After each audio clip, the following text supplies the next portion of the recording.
Welcome to the Josh Bolton Show, where we dive into interesting and inspiring conversations. And now, your host, Josh Bolton. Welcome, everybody. Today we have Steve Sims. He's back at it again, and we are definitely in for a treat. We were just chatting beforehand. Steve, take it away. How are you? It's good. It's good to be here. I'm thrilled.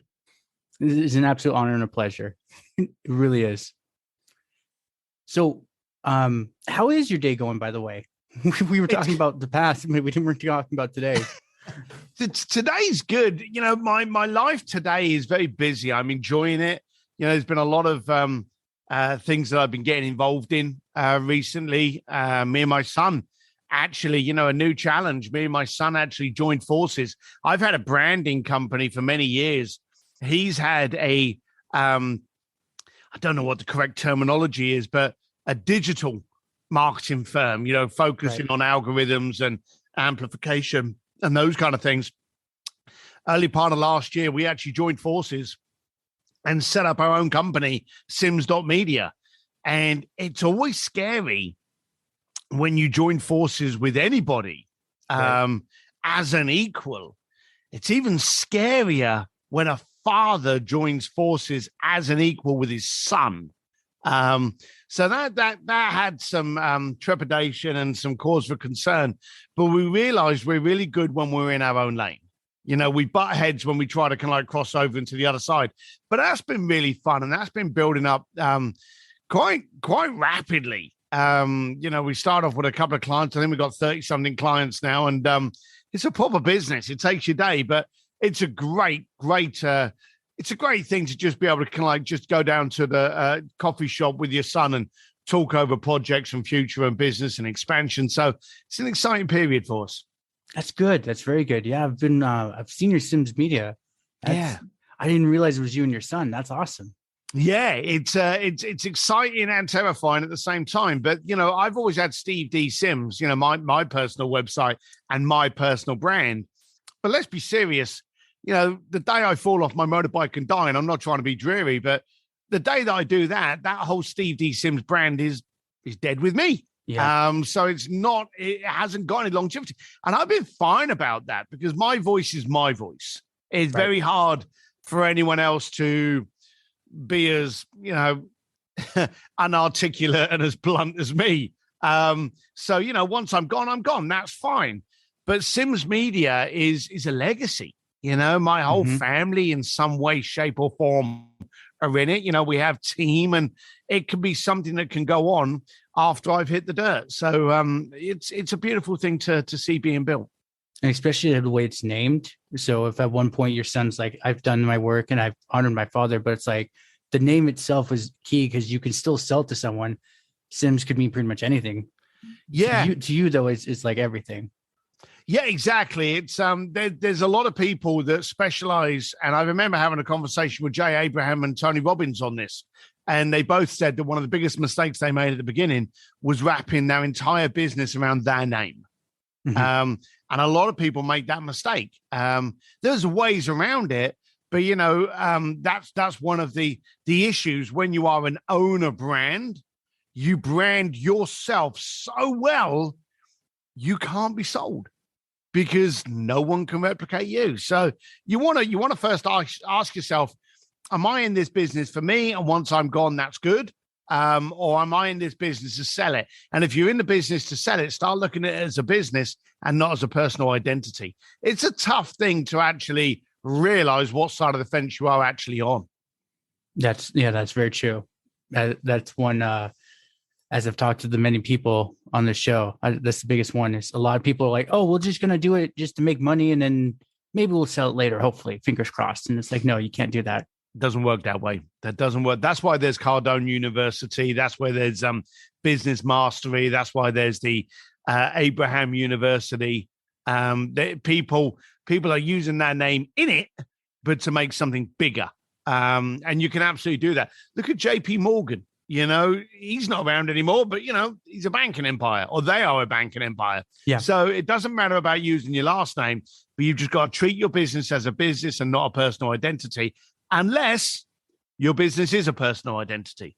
So you've just got to know the one you're going through. So know the lane that you're going to be driving in. Exactly. So Steve, I was thinking Sims Media. Yeah, I know. I've had that many times. That is a common. You speak about Sims Media so many times that someone goes, "So Sims." I'm not offended. Okay, I figured you're the kind of guy we could probably just make fun of you, and you're just like, all right, yeah, there you go. Buy me a beer later, and we're good to go. So we were talking earlier about martial arts. Mm-hmm. Could you tell me about that story? Yeah, I will. So as we were talking earlier, that as a young lad, I've always been a big fella. So the downside about being a big fella is every little fella earns their stripes by giving you a slap. You're the class. You never see a little guy picking on a little guy.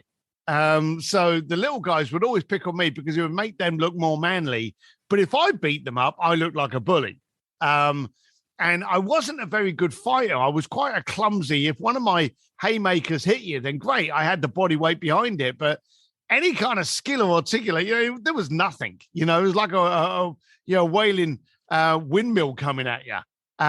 So I took up martial arts because, quite simply, like everyone does, you want to be Bruce Lee. You want to walk into a bar, demolish the bar, and to not have anything more than a tiny little scratch on your cheek, and that'll be it. You want to be invincible. You want to be that person. So I took up martial arts to stop getting beaten up so much and to be able to destroy a bar. Again, this is 16-year-old mentality. Right. And then you start going through it, and then you start training. And I remember one day, and there's two parts of this story for you.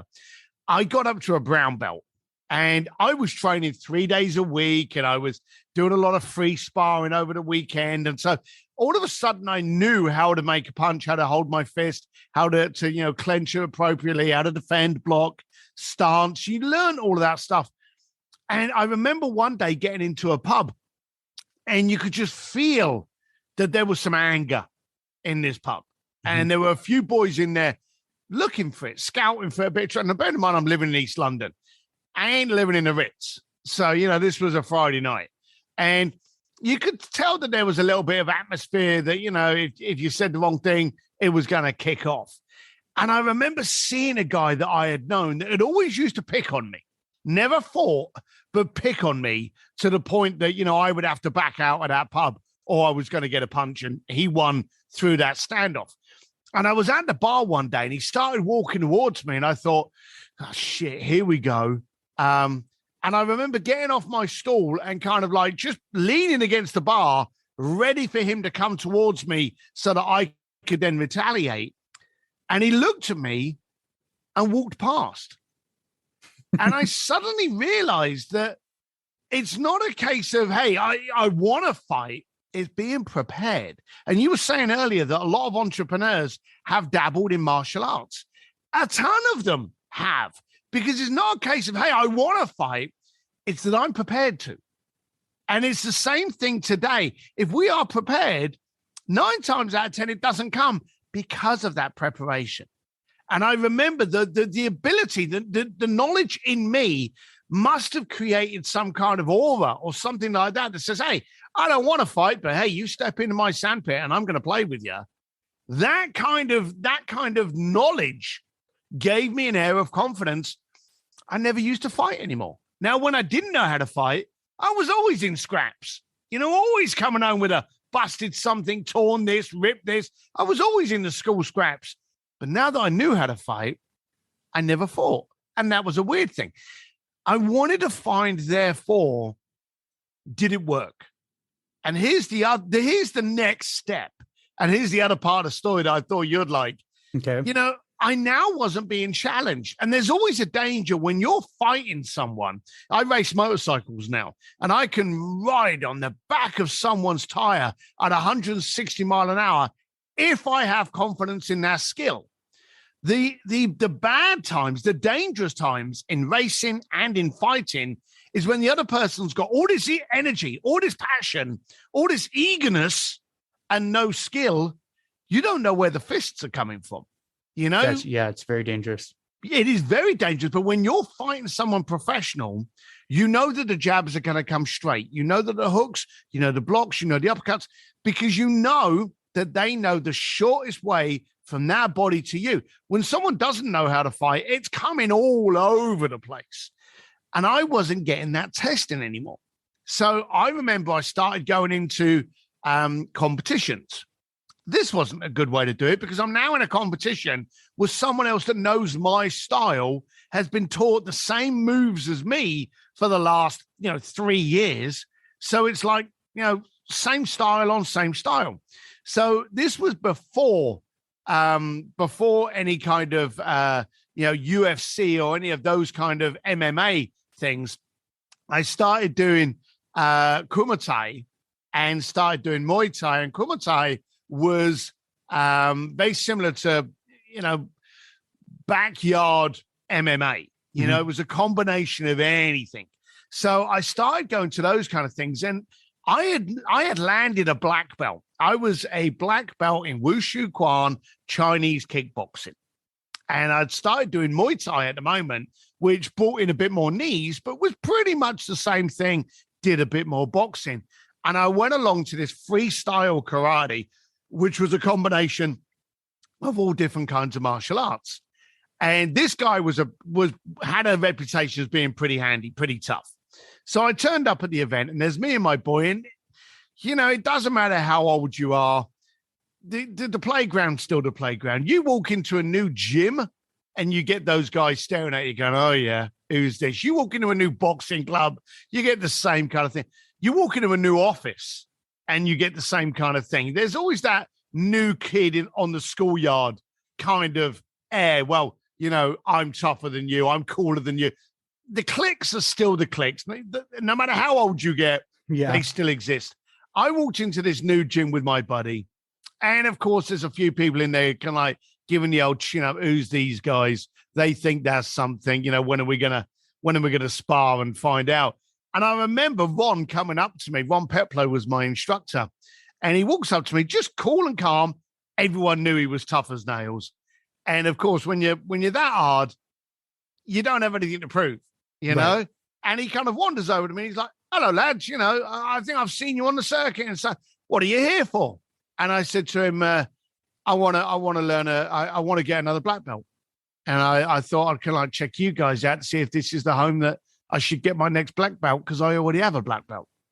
So, I'm kind of puffing up and, letting him know I've already got a black belt and that kind of thing. So he went, "Stay here a minute. What's your name?" And I went, "Steve." And he went, "Stay here a minute." And he runs off into the cupboard, comes back, and he's got a black belt in his hand.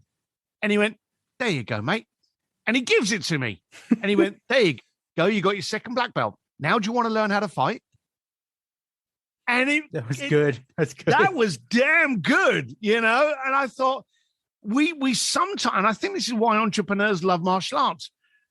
We work through a structure. We work through a pattern that sometimes ends up becoming a trench. We're just stuck in a certain direction. And we don't look outside of that trench, because all of a sudden, everything that we're doing is the best of that trench. But is it effective outside? Now, here was the funny thing. I spent 20 plus years, as you know, running the world's greatest concierge firm. I worked with billionaires and the most powerful people all over the world. But while I was doing it, I was building up a library and a catalog of how the rich see things, how brands sell to them. Without realizing it, while running a concierge business, I was building a branding and marketing brain and view set. So I took, when the concierge industry and my book came out, I moved away from the concierge industry and started focusing on the marketing branding. I got out of my trench to see, did I know how to play? Did I know how to work? I've been doing it while there, but how good was I? And that's what a lot of people are scared to do today. So Ron Peplow did it well for me. Here's your second black belt. Now let's learn how to fight. And he took me onto competition stand, and I did a lot of competing with that man. And, I'm 55 years old. I haven't spoken to him for 30 years old, but he's still in my head and my stories. But as entrepreneurs today, what you are doing may well satisfy what you need it to do, but I'm wondering if it's got impact to be greater than where you're using it. And I think that's what a lot of entrepreneurs should look at today. And the ones that are very successful today are the ones that are actually able to use their skill set in other people's sandpits and actually be able to scale out. And that's what COVID's been really good at. We've been able to look at our assets. You know, what do we know? What do we like? What are we good at? Okay, we're good at these. Who else will this skill set help? Now, I remember when I started doing my speaking career, and people were literally going, hey, I read your book. Can you speak at my event? Do you speak? And I was like, yeah, okay, you know, and that's how it started. But then I suddenly realized, and I thought my book would have me talking to luxury brands and it would have me talking to hotel chains because of the concierge element. I ended up speaking to real estate, to attorneys, to car dealerships, to anyone where the necessity for the ability to communicate was king. You see, any skill can be either learned, taught, or downloaded on a bloody app now. Yeah. But the skill to communicate between two human beings, to be able to solve the problem the person has, you can't download an app for that. No, that's your experience, or contact someone like you and be like, so what do I do? Yeah. So actually, on the note of the concierge in your digital marketing, I've actually been having a personal trouble getting interaction. It's just more just in general, like feedback. What would you do to the impression part's not the problem, it's the interaction to the conversion part. What would be something you would recommend?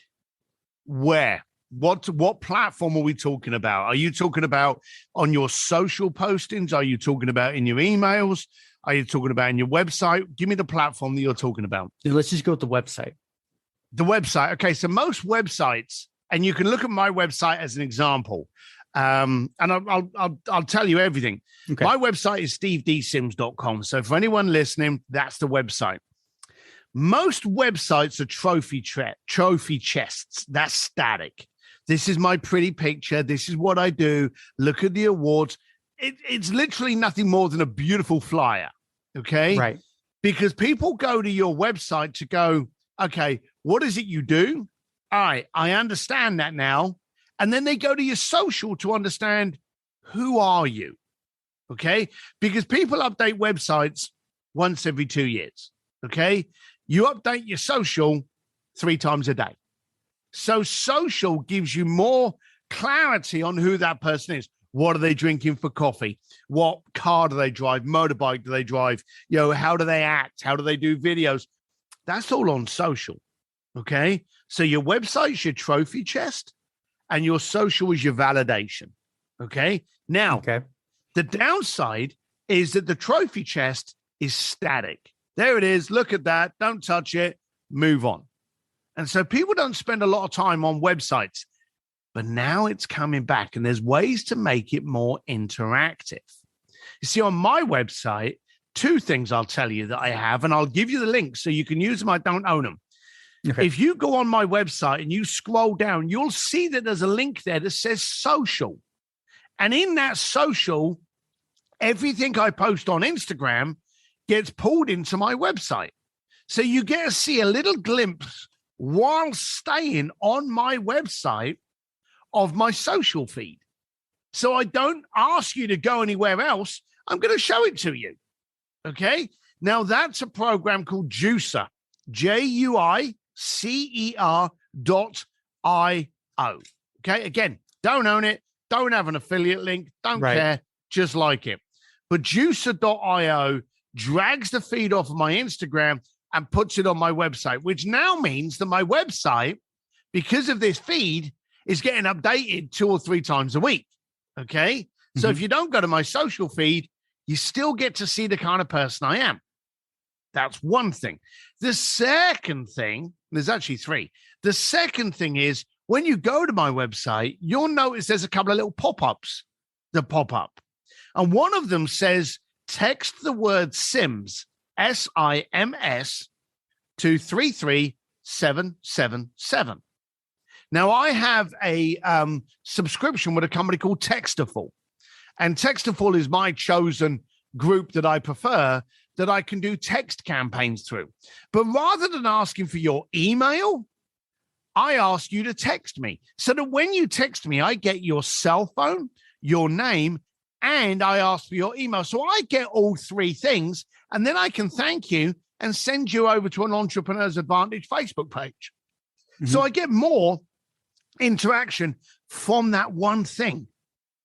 And then to the left, every now and then, it'll pop up going, hey, come and spend 2 days with me in my speakeasy. Now, those pop-ups are run by a company called ConvertBox. And I can change the message and the regularity of when they pop up. I can also change the message and the text depending on where you are in the world. Like, for argument's sake, Textful, it only works in America. It doesn't work in the UK or Europe. So in which case, if you're listening to this podcast and you're in Europe and you go to stevedsims.com, the ConvertBox pop-up will say, hey, I'm more than a pretty website. Subscribe to my newsletter. Mm-hmm. So it can change the message based on IPs. And if you go to my speaker page, a different pop-up will come up. So the bottom line of it is, by using Juicer, ConvertBox, and Textful, I've now taken a static website and now made it more interactive. That's impressive. And you can, hey, look, they're the ones that are built it. They're the ones that are impressive. I just bloody use it. But the bottom line of it is, you can even change the regularity. That if you visit my website so many times, it can even pop up going, hey, you're back again. It can be that specific because it tracks IPs. It's incredible, the technology out there. But people still, and that's what we do in, again, shallow plug, that's what we do in Sims Media. We take your inactive to active. So if you're not getting a lot of traction on your website, that's because you're not compelling. And you're also, more importantly, not interacting with them. You're just giving them a static flyer and going, hey, look at me, reach out to me, call me if you need something. That's too passive.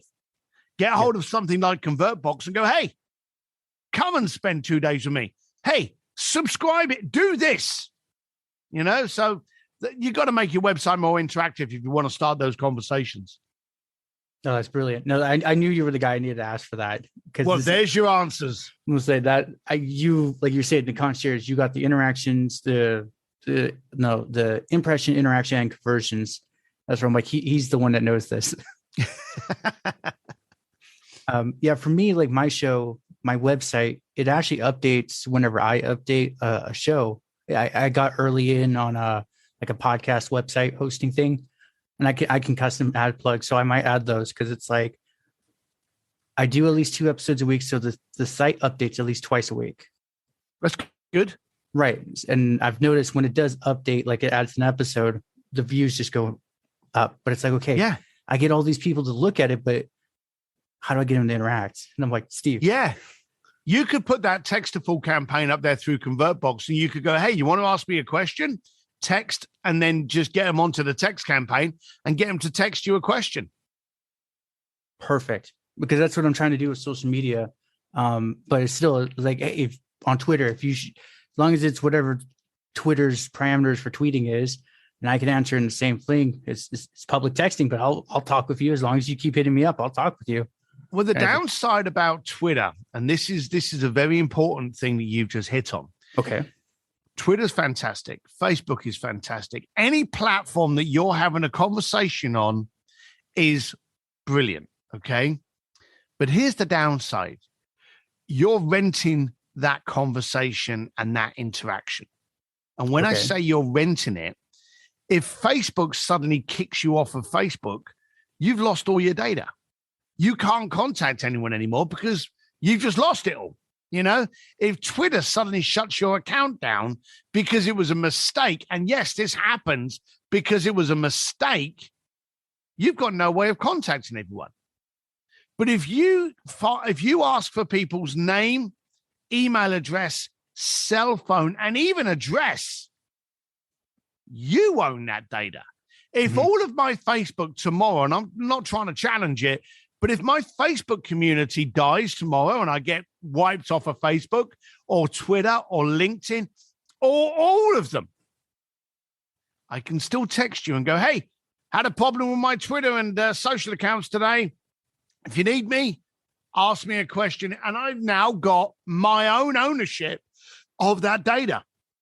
I'm not renting it courtesy of Facebook. So you got to ask yourself, if you got turned off today, how many clients would you or prospects would you be able to actually contact? So, and you can actually go onto LinkedIn and you can actually download your database, and you can go on to Facebook and you can actually download your database. You need to do this on a regular occasion. Download the database. Yeah, no, that's a big one. I listened to like a Today in Digital Marketing podcast, and that's when he talks shit about Facebook, but he's like, be sure to get copies. He's like, even if it's once a month, because he's like, you never know how bipolar Facebook is. They might just kick you off for talking about a puppy. And I'm like, really? I'm like, this is me just talking to myself. I'm like, they've done that? I actually had to Google. I'm like, oh shit, they have. Yeah, I had I'm doing a lot of work on, well, not a lot of work, but I'm focusing some energy now on TikTok.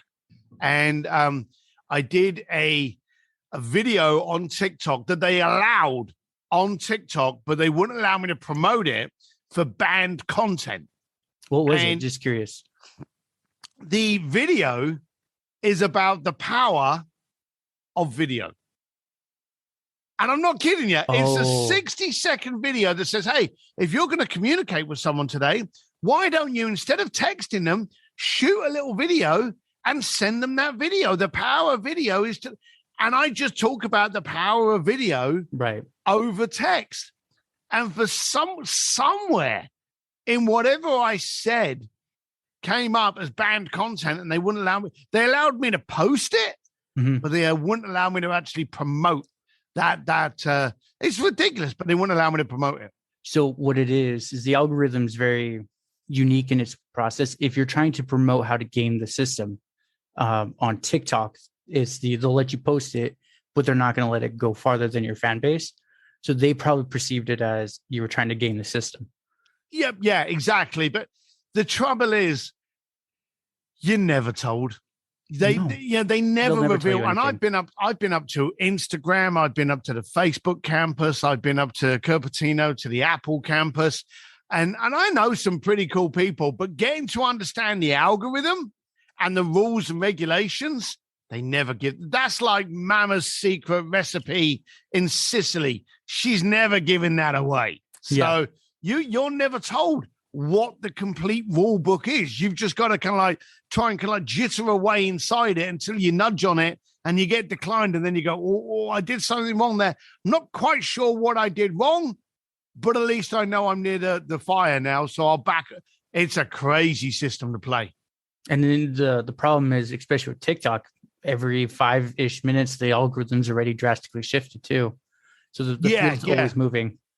And that's on all of them. Yeah. Instagram just updated some kind of mechanics, and it's now messing with Juicer, and Juicer are now backpedaling and trying to kind of like get over this and learn the new algorithm so it can run a flow again. I think they're back up now, and it's like iOS. It's like the Apples, every time you get something, every time something's updated, you have to update to be able to play with it. So the rule book is constantly changing. It really is. And that's where a guy like you would be the one to hire. It's like whatever your going rate for the month is much better than, unless you are truly bootstrapping it like a startup, then you do it and then hand it off to a guy like you. Well, there's the classic that when you have more time than money, you spend your time on it. When you have more money than time, you spend your money on it. So that's a good one. I haven't heard it that way. Well, you have now. Yeah, there we go. But yeah, that's the classic. So if you're bootstrapping it, pay attention, spend your time until you're making more money, and then, recruit an organization like ours to work on behalf of you. Yeah. I think that's what a lot of people have told me. And actually a lot on your show too, where it's just like, learn it now. And then when you can outsource it and it makes sense, just do it, because it frees you up to do other stuff. Yeah. No, exactly. So I'm just curious. You're still doing concierge service, right? Actually, well, for two reasons, no. One of them is the fact that there's this little thing called COVID around that's not allowing anyone to do anything. Okay. So that's one reason that the concierge firm and most travel businesses in the planet are now paused or suspended or sadly broke. But what we did was when my book came out, Bluefishing, The Art of Making Things Happen, I started going down the different direction of coaching, speaking, training, speakeasies and pod and all that. I went down that route and started to offset the concierge industry to some other people in the team. I don't think I've handled, I wasn't handling requests probably a couple of years prior to COVID. And then when COVID came across, everything just had to get shut down and paused. So I'm not in the concierge industry. And to be honest with you, while I still own it, I don't know if I'm going to get back in it. I can't give you a call and be like, Steve, I want this. Can you line me up? Hey, I'll always look after my friends. Right. But it's just weird because at the moment, just nothing's happening. But it's an interesting time. It is. Yeah, it's a very interesting time, especially with all the variables stuff that have come up. So I didn't realize your concierge was more on the travel. Was it like, I knew from your book you took the one guy? We did too. We classed ourselves as an experiential concierge firm for billionaires. So we were focused, the key word there, experiential, experiences. If you wanted to get a drum lesson with Guns N' Roses, if you wanted to meet the Pope, if you wanted to meet Bill Gates, if you wanted to have dinner at the feet of Michelangelo's David and then have Andrea Bocelli serenade you during your pasta, you contacted us. But in doing that, we would also have to handle flights, security, transportation, hotel accommodation. So, if you're going to do something like this in Rome, there's all the other bits around it as well. So you got two things. No hotels are taking bookings. Flights aren't traveling much. And people can't go backstage because, COVID restrictions. So everything, I would say that probably about 30-40% of our business just on volume was the travel aspect. And the rest of it was on all the kind of crazy Wizard of Oz wish fulfillment. That's awesome, though. Yeah. What was the one guy you had him start in like England? He went to Russia and somehow ended up in Barcelona or something like that. Oh, you're on about the James Bond experience? Yes. His wife contacted us saying that he'd always surprised her. She wanted to surprise him, and she wanted to make him James Bond. Or she said he's a mad fan of James Bond. So we actually went, hang on a minute, and we got hold of a Hollywood writer that actually wrote a script where he was 008 and was coming back into service. So what we did was we pulled out the pinnacle parts of a typical James Bond movie, driving Aston Martins, hanging out in the casino in Monaco, driving fast cars, driving a military jet, shooting guns. And we did this training thing where he had to fly into Saint-Tropez, get a boat over to Monaco, walk into here. And along the way, we had actors come up to him going, "Good afternoon, Mr. Bond. It is a pleasure to see you. Maybe." Just camp shit like that. That's so cool. It was so cool. In fact, one of the things Blofeld, I don't know if you know, I don't know if you're much of a James Bond fan, but do you remember one of the villains used to hold a cat? Yes. Do you remember this? Yes. So we had these actors that would pretend to be these character villains from different James Bond movies. And we had to have Blofeld sitting at a casino desk, at a card table in Monaco with a cat. But of course, they couldn't have a live cat in a casino. So he had this stuffed white cat just playing like this. It was just hysterical. And the other thing about Bond, which is hysterical, is this guy is a super spy that the entire planet knows his name and also knows what he drinks. So everyone knows it's a martini, shaken, not stirred, or whatever. So what we did was the client doesn't like martini. Okay, so I think it was a Negroni he loved, a whiskey Negroni.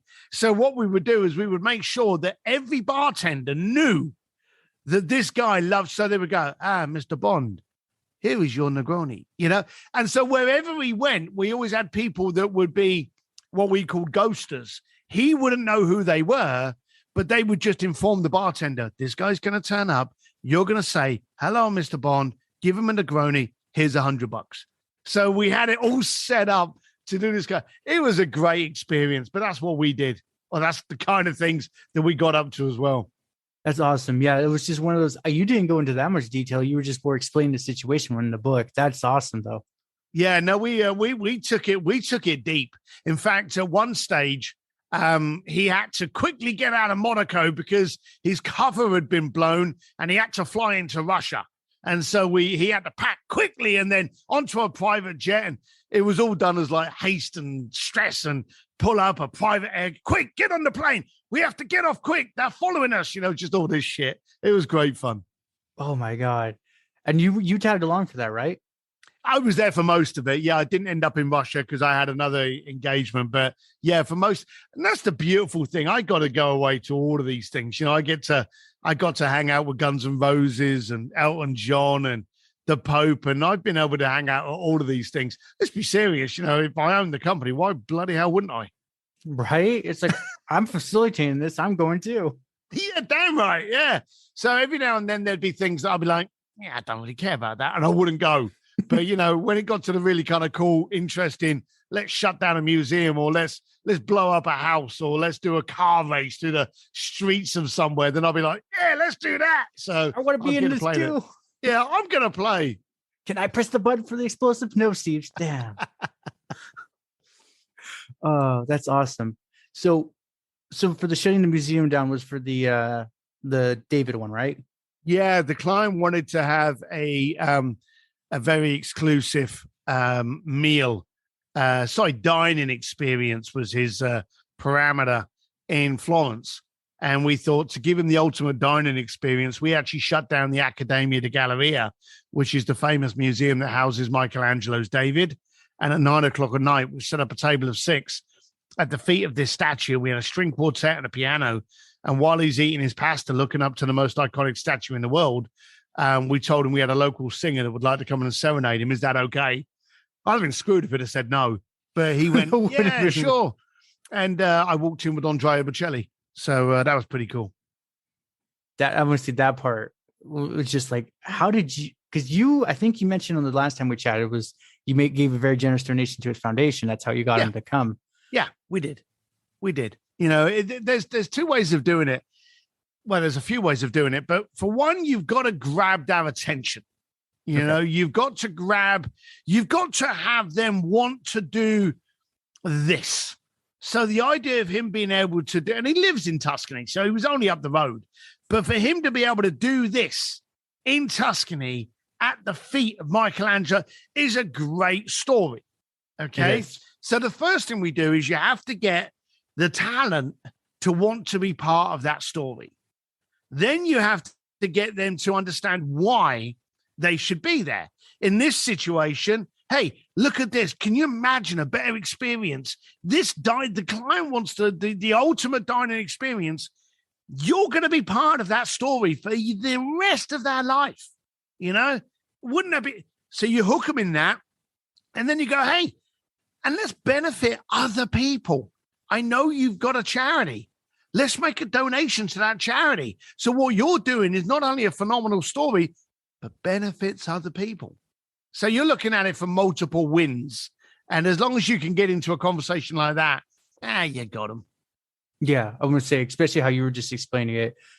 And I'm sure you know this from your interactions with people. As long as it's a really good, compelling story, and they're like, I want to be in on this, even if it's not, you pretty much got them. And then you're like, oh, your foundation to help the whatever, I'll give you like a $50,000 donation. And they're like, perfect. That seals the deal. I remember once I was, and this is a horrible name drop, and I apologize. I was with Elton John in his party in Hollywood, and this guy just walked up to him and he went, hey, I have this party coming up. How much would it cost me to have you play at my party?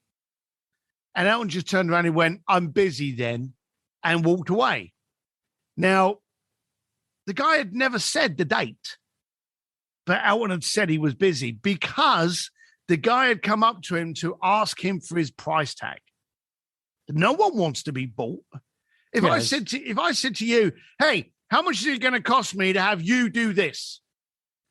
no one wants to be a prostitute. No one wants to be Right. a purchasable item. But if I said to you, hey, I'm doing this and I'd love you to be part of it. And this is why it would not only benefit me, but benefit you and benefit. Now, you know, there's still going to be a payment, but now you're involving them in an experience. And people today want experiences. I still believe that we're in the greatest experiential economy in the planet. People don't want this. They want to drive this, feel this, experience this, conquer this. They want experiences. They want emotions. Oh, yeah. Yeah. I mean, that's why Disneyland has made it as long as it has. It's the experience. It's not. Yep. Yeah. Even if you sit in a freaking line for 3 hours, it's still an experience in that line, too. That's exactly. That's the whole point of them. That's what VR is. Everyone's coming up with VR, and that's what they're trying to do with the metaverse. They're trying to give people experiences without leaving their house. So, okay, I'm curious. I was wondering if we were going to get there. What's your take on the metaverse? The same as everyone else's. It's come in, but no one understands it. There's so many geniuses and experts out there, which makes me laugh because it's only been around 10 minutes. Pretty much. It is going to be what the public demand it beats. And what I mean by that is Facebook was a platform for college kids. It's now the biggest advertising platform in the planet. Mhm. Okay. TikTok was where you went to watch little girls do silly little dance routines in short skirts. It's now becoming another business and marketing and branding platform. So the metaverse will become what the people want it to be. So there's all these people out there buying land, buying artwork, buying metaverse cars, and all these kind of things, but no one knows how to use it yet. And it's all being like, hey, it's going to be this, it's going to be that. I don't know if you recall. Do you remember it wasn't a company, it was a program platform. Do you remember a service called A Second Life? Yes.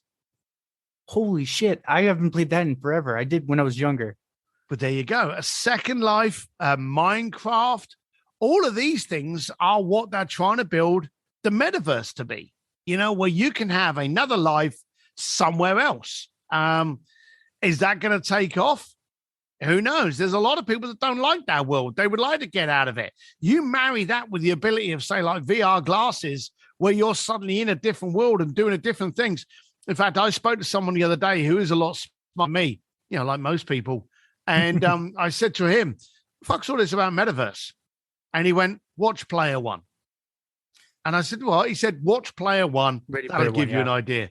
So I haven't yet, but I remember the movie. So, you know, Player One, I'm going to have a look at and hopefully get a little bit more understanding of what this metaverse is going to be. But at this moment in time, it's a process and it's a platform and it's coming. But how it finally shows up and is used will be down to our demands. Oh, absolutely. Like how I explained it to one of my buddies, because he's super into crypto, and it was just one of those, he's like, what do you take? I'm like, honestly, I said, let's put it this way. We all can agree. Can you go to Walmart and buy something with your Dogecoin? He's like, well, I can go to Elon Musk. I'm like, Elon Musk is just like, he's taking on weird experiments that sometimes are a little questionable, but that's just how he is. We all know it. Can you pay the IRS with your SHIB or your Bitcoin? He's like, no. I'm like, once Amazon says they accept whatever cryptocurrency, then no ifs, ands, or buts, we're all buying it. But we don't know what that is. Yeah, crypto has established itself. Right. But the beauty of crypto is, and I was, I won't say a late adopter. You know, I got into it like a couple of years ago, so I've still seen a tremendous amount of growth. The beauty behind crypto is the blockchain. Right. And that's what a lot of people don't fully understand. A decentralized, inflation-proof system of ownership that stretches outside of government and outside of bank worldwide. So the price for Bitcoin is the same in China that it is in America. And I can give it to a guy in China in less than 5 minutes. and he can buy my car if he wanted to, from personal interaction. People are selling cars, jewelry, houses via Bitcoin and through crypto. And now the cryptocurrency, you walk down Beverly Hills, there's little signs on there. We accept Ethereum, Bitcoin, there's like you'll see the MasterCard and Visa. There's actually crypto acceptance now. I run an event called Speakeasy. You can actually go to one of my events if you purchase it via crypto. So things are now starting to do that. Once it hits the uber mainstream, like you've said, of the Amazons of this world, then you're just going to see it go ridiculous. Oh, absolutely. But it's just at this point, it's just kind of gambling because we don't know what that one coin's going to be. We don't. We absolutely do not. And there's a lot of people, do you remember VHS and Betamax? I grew up on that stuff. Yes. Of course you did. So we had two phenomenal systems for recording stuff, VHS and Betamax. Which one survived? VHS. How many people have a Betamax player now? No one. No one. And that's the same thing. And again, media players, your MP3 players, everyone's got it on your phone now. Mm-hmm. So it's a case of things change. I know for a fact there'll be more cryptocurrencies that are designed. I know that there will be a ton of these that go south and just go pop. Okay. Mm-hmm. So we know that we are in a very fluid market at the moment. I'm not a crypto expert, and I will say hands down, I only put in a crypto where you're willing to lose. Oh, 100%. The volatile situation. I was in Italy the other week, and someone wanted something, and he said, "Oh, can you pay by crypto?" And I was like, "Yeah, all right. I don't want to," because it was like 54, and I felt as though it was on a surge. And he was like, "Oh, it's going to go." And I was like, "Oh, I'll buy." It was a bike park. So it was a way of me kind of like not getting into my bank account, not being yelled at by my wife for buying more motorcycles. And I went, yeah, there you go. Deal done. And then what happened? It went up to like 69, didn't it? Something like that, yeah. I was like, oh, shit. And where is it now? 46? So 40, yeah, something like that. So in the long run there, I did all right. If I'd have been holding on to it, I'd have lost. But it's a crazy kind of thing. But you've just got to understand that it is one of the new things that's coming along. And the governments and the banks hate it. They hated PayPal because they made money not only from transferring money from one bank account to another bank account, but they made money because they took 5 days to do it. They could trade it for 5 days. They could make money off of your money for 5 days. PayPal turned up and you could transfer money within 2 minutes. Okay. Mm-hmm. Banks hated them. Banks tried to block them. Didn't happen. So the banks and the people that hate, and always look at this, who hates what? And then what do they have to gain if that didn't survive? Right. And so a lot of banks and a lot of governments hate crypto because you can hide shit and it's unregulated. And it can be moved around. And they're like, oh, this crypto is being used to buy guns and to buy drugs. Shut up. Cash is being used to do that for centuries. You're not going to ban cash, but no, they want to use that argument because it gets the attention. Blockchain is here to stay, and it's going to piss off governments. And it's going to piss off banks. Oh, yeah. It's going to cause a lot of change. And again, we don't know which direction. Is it going to be good or bad, but it's going to happen. I'm just curious for you. How do you accept your crypto payments for the Speakeasy? Well, like what service do you use for that? I use Coinbase. Just a wallet? Yeah, it's just a wallet. So you just go onto my website and it's got two options there. You can either pay for it by credit card or you can pay for it by crypto. And if you pay for it by crypto, it'll ask you to open up your wallet and send me the money based on that QR code.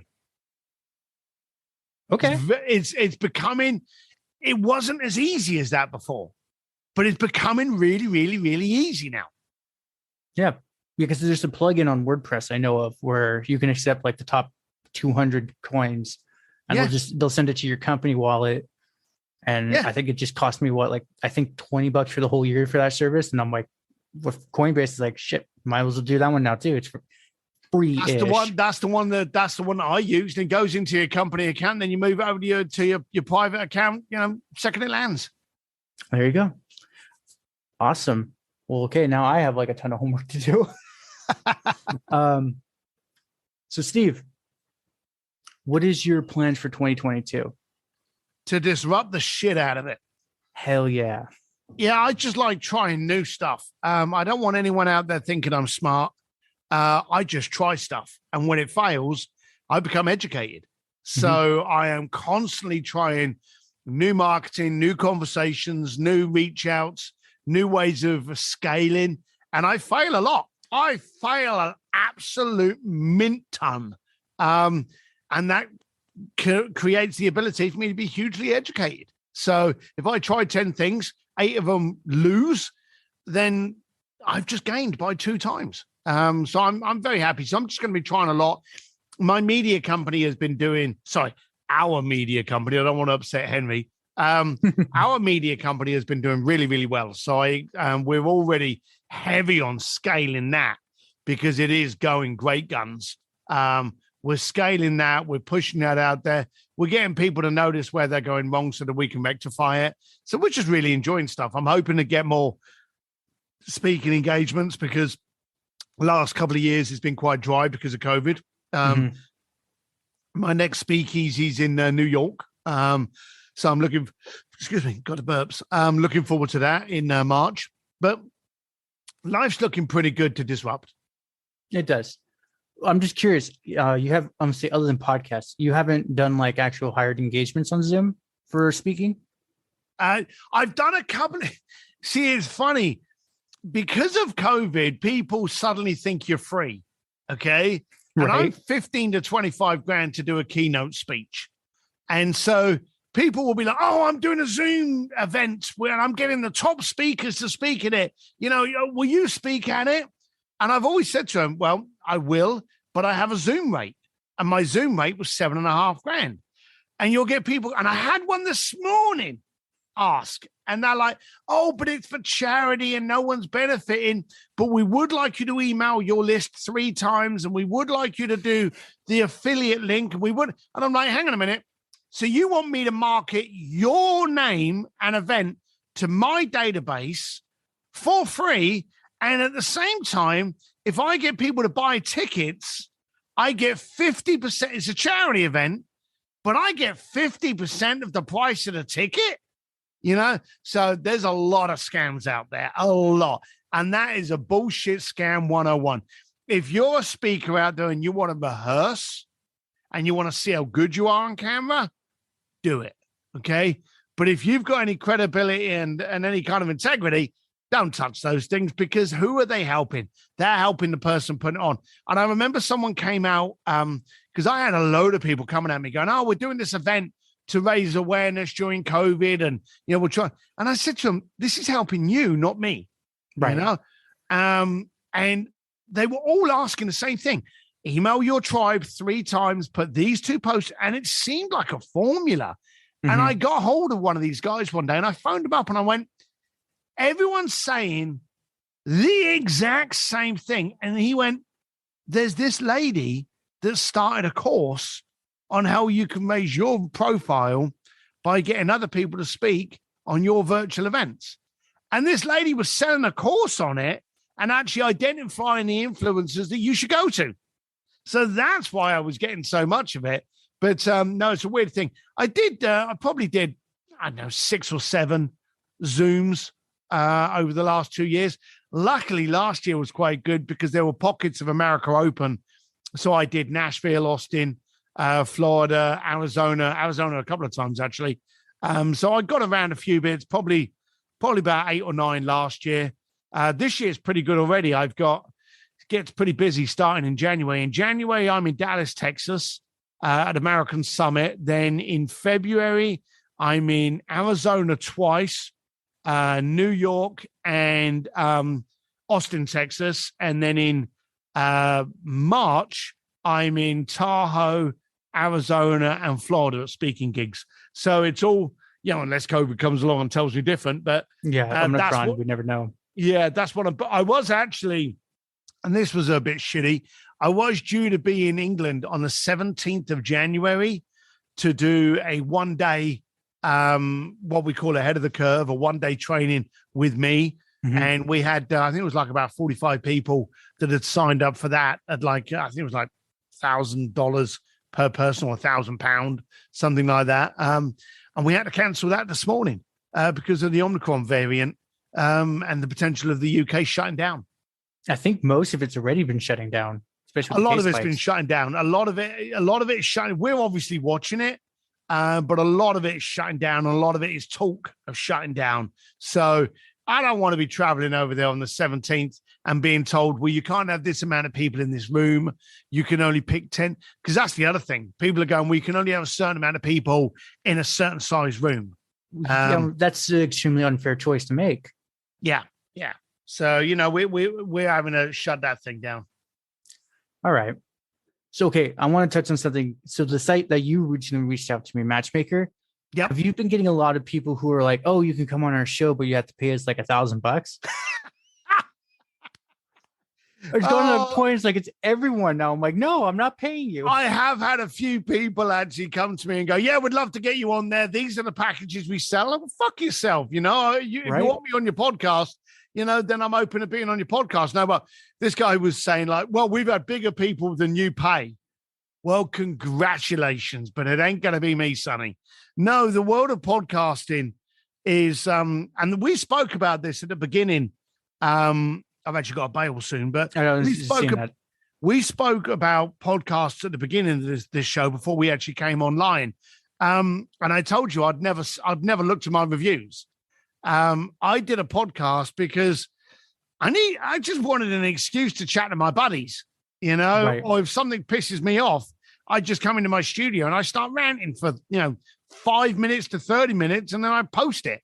I wanted people to see and be able to experience another side and element of me. I didn't want to monetize it. I didn't want to put advertisers on there. I didn't want to pay too much attention to it. Right. I wanted it to be rawly, unapologetically me. If I say something rude, if I say something inappropriate, well, let's be serious. If I don't, it'll be a miracle. And I just wanted that to be out there. And then someone made the mistake the other day and went, Sims, look at your reviews. You're doing great. And I'm like, I didn't want to see that. Now I'm kind of, oh shit, people are out there, they like this. And then there's a liability and ownership that comes with that. So I'm trying to kind of get that out of the way at the moment. But I think someone said to me that podcasts are like arseholes. Everyone's got one. I think podcasts are great. For all the podcasts that I'm on, there is just as many that stop showing. People run out of energy. People stop doing podcasts. But the charging element, I think, is just ridiculous. Any of you out there charging for having people on podcasts, for one? Go fuck yourself. Yeah, but also, well done. There are idiots out there that are willing to pay you. Yeah. Congratulations. But yeah, secondly, go fuck yourself. I literally, this one lady, was a creepy interview, and I know you got to go. It was like asking these super obscure questions, like your situation. If you could only invite 40 people and you could control what they ask and this and that, and then last second you change it, you pick one person, not from the 40. What would you ask them, knowing you hurt everyone's feelings? I'm like, that's a really loaded fucking question.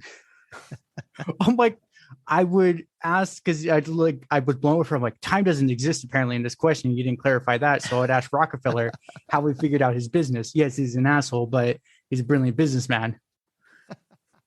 All right, Steve. Yeah, I don't want to hold you up too long. It's been an absolute honor and a pleasure to have you back on. It's been fun jiving with you, man. Look after yourself, and maybe we'll hang out again. Indeed, yes. We definitely should get a beer then. See you later. Well, congratulations. You made it to the end. You're an awesome person. Not many make it here.